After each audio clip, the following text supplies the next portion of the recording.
Hi everyone, welcome to the Real Estate Tax Tips channel. My name is Cherry Chen, a chartered professional accountant located in Toronto, Ontario, Canada. And I'm on a mission to become the Google map for hardworking Canadians seeking financial freedom. And from time to time, I get all these questions from my clients. Is this the right time to sell my house? I mean, we work with a lot of real estate investors. We see a lot of transactions happening, but asking us questions about if they should sell a house right now isn't something that we are comfortable advising on. I mean, I can tell them exactly how much tax they would have to pay, but these type of the questions really based on economic outlook as well as investment strategy decision. So I figure it would be beneficial for me to ask my husband, Erwin Szeto here, he's also known as Mr. Cherry Chen, just so you know, to come in to talk a little bit about economic update for 2023, because it's the beginning of the year, and to give a little bit of crystal ball look ahead. I know you have a crystal ball that I'm not seeing. We are going to talk a little bit about the rate prediction, whether you should hold on to your hard asset if you are capable of, and why you should hold on to the hard asset. But before I get started, if you find our video useful or you like our channel, make sure you hit the subscribe button below and give us a thumbs up. If you have any questions about the economic outlook, please leave it in the comment section below so that I can look at it and then I can get Erwin to answer all your questions. Now, with that, let's get started. Welcome, Erwin. Can you introduce a little bit about yourself? Been real estate investing since 2005, been a licensed realtor since 2010. My team and I have been awarded the 4-time Realtor of the Year to investors. Our clients, we've helped clients transact on over $400 million worth of real estate. I know for some that's not a big deal, but we do focus only on cash flow income properties. So we're not new construction realtors in that way. We have an 8-figure portfolio ourselves. We are cash flow investors.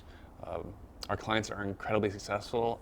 We've helped at least 45 clients make $1 million or more in real estate investing.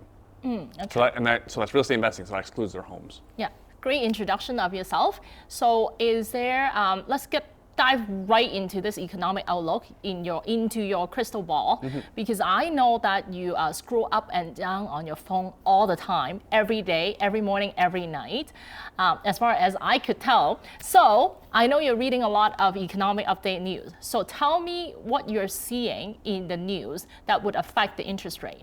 Well, I think the Toronto Maple Leafs are doing great, which is half the time that I'm scrolling up and down. But no, I think the big stories for like the world economy for the next 5 years, one's climate change, but how climate change affects inflation. So something that all investors should appreciate is inflation is going to be a big deal, probably at least the next 5 years. So I wanted to dumb it down for myself. I don't know about you. So when inflation hits, we have inflation. What does that mean to real estate market? What does that mean to the property that I own? So inflation, so we've experienced a lot of inflation as long as you and I have been living, let alone investing in real estate. So as inflation goes, so is the value of our properties. Our properties have all gone up in value, and because we're cash flow investors, our rents have gone up as well. So then our rents have basically kept up with the prices of our homes, and thus we have not only protected ourselves from inflation, we've also built a significant amount of wealth. And inflation is a problem for anyone who's making a job. Even though you're making more money today than you used to be, there's a good chance that inflation has eaten into your wage and worse, your savings. For example, I was reading about healthcare workers in England. Inflation has eaten up about 80% of their wage increases since 2010. So it's a really sad thing. So again, if you have a job today, your real wage is actually not that great compared to what you think it is, not adjusted for inflation. Let me just dumb it down even more. So inflation, when there is an inflationary market, our purchasing power with the same $100 that we earn is actually getting smaller. Inflation means that all the basket of goods that we often consume is going up. So then with the same $100, I'm sure a lot of you would have the same experience as me going into Costco with the same $100, it doesn't get you the same thing. 2 years ago, compared to the same basket of goods that you are buying, today is probably going to cost you $200. Inflation means that lowering your purchasing power. And so, okay, so inflation is going to stay with us. That's what you were saying. It's going to stay high. It's going to stay high. But then the interest rate is also going to, so that means interest rate is going to stay high too. Yes, but also there's some other challenges. The governments around the world, I mostly pay attention to like Europe, US, and Canada. They're going to have to do something about our economy. So first off, at least in Canada and US, inflation is starting to come down thanks to oil prices are coming down. With China reopening, we should see the cost of goods and supply chain easing. Whenever the war in Ukraine is over, we'll see some more easing as well. So we're past the peak. We're past peak inflation growth. Things are coming down right now, including this past Tuesday. We had lower inflation in December, this past December, and so we're on the way down. So inflation's coming down, but my point is that it'll stay elevated probably for quite some time.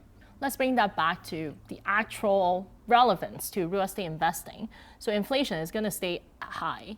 So is my interest rate also going to stay high? So the central banks, including like our own government, or Tiff Macklin, our central banker in Canada, him and I don't know whose job it is to determine how many job losses are sufficient. So at some point, with job losses, when people lose their jobs, that fights inflation. They don't have money. They're not going to buy food, gas, anything, travel, all those types of terrible things. Very sad. It is very sad. So that's actually someone's job in the government to determine how many people can have to lose their jobs before they start adjusting, bringing down interest rates. What? Yeah, can you believe it? Okay, so have they come down to the conclusion that enough people have lost their jobs? Well, the Bank of Canada seems to be really slow to react to any sort of economic data that comes out. So the way that they're talking is they don't expect any interest rate cuts in the next 12 months. But I think a lot of us who pay attention. So, for example, I've been a real estate investor since 2005. I've been pretty following closely economics since 2008. So I've read what central bankers say all the time. They're just like politicians, they lie a lot. So I don't really believe what they say. So I think they'll cut probably within 12 months. I think we'll see a cut. We'll start seeing some cuts in Canada, and we'll likely cut before the Americans will. But again, the Americans, Jerome Powell's talking tough in the U.S., saying they're not cutting anytime soon. I wouldn't be surprised to see a cut in December or early next year. So, but for January, at the time of the recording here, for January, we're still seeing a rate increase. Yeah, at this time, we have a Bank of Canada announcement next week on Tuesday, and all signs point to they will increase rates. Maybe 25 basis points, or I don't think they should, but they probably will, because again, who knows? They're nuts. I don't know how they make the decisions. They're very slow to make decisions, and they're very late to make decisions, and now they're being heavy-handed. But I think their ultimate question was, is it time to buy and sell? So besides just studying economics, as a team leader of my business at iWIN Real Estate, I have realtors that work for me. I talk to mortgage people regularly. As being older, I have a lot of friends across Canada who are real estate investors. So I get on the ground information from lots of people all the time. We're actually starting to see a lot of activity right now. There's very limited inventory to buy. So even this week, 2 properties that our team looked at, one had 4 offers, another had 3, and we were part of a multiple offer situation just last week with 9 offers. Unfortunately, we lost that one. So what does that mean? It means we may be past the bottom in terms of in terms of prices for specific property. The properties that we target as investors, we may be past the bottom.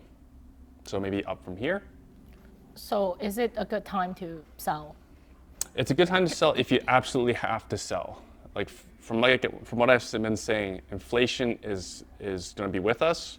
The piece of data that came out about a few weeks ago is that we have about 824,000 new people in Canada. About half are immigrants. The other half, most of them are visa students. So it doesn't matter. There's 824,000 new people here in this country. They still need a roof over their head. So we have this massive demand issue, and we have a housing crisis. We do not have enough housing in the high demand areas where people want to live. And we're experiencing it on the ground. Even our own real estate investments, we were able to raise our rents on our student rental property in Hamilton by 20%, which beats inflation pretty good. Increase of 20% in just 12 months. Our clients are seeing increases of 40%, specifically to student rentals. So yeah, if someone needs to sell, if someone absolutely has to sell, like they're like the bank's calling, then now is a great time to sell. Again, it depends on what the property is, but in general, there's very limited supply out there, as in there's very limited competition for sellers. So buyers don't have much to choose from. But if you are not getting phone calls from bank, you can survive for a little longer. What do you, like you're saying that we shouldn't sell because the property is hard assets and it's going to help us fight against the inflation. Mm-hmm. Yeah, if it was me, I'd be getting a second and third job in order to have enough income so that I could hang on to my hard asset, because hard assets will win in the long term. Second or third job. If I had to. That's crazy. So to summarize what we just discussed, there is going to be another interest rate increase the coming week, but then likely this is going to stabilize, and then somehow, sometime at the end of the year, we're hoping to see the first rate cut. Yeah, yeah. And then it's going to be going down from here. Once we have a rate cut, yes. But also, just like with the first rate increase triggered the market to crash, the first rate cut will likely trigger the next seller's market. And that will just cause prices to go up. Very interesting. So that's a general statement. Every market's different, but just in the markets that we operate. That's your crystal ball. It's not a great crystal ball, but we make decisions off of my crystal ball all the time, and we've done quite well for it, and our clients have done quite well for it. Yep. Okay, thank you so much for coming on the show to provide a little bit of economic update and prediction for 2023. If you have questions for Erwin and his team, you can find his contact information in the show note below. And also, if you have questions, make sure that you comment in the section below so that he can come back and answer all the questions for you as well. If you like our video, make sure you give us a thumbs up. Until next time, thanks for watching.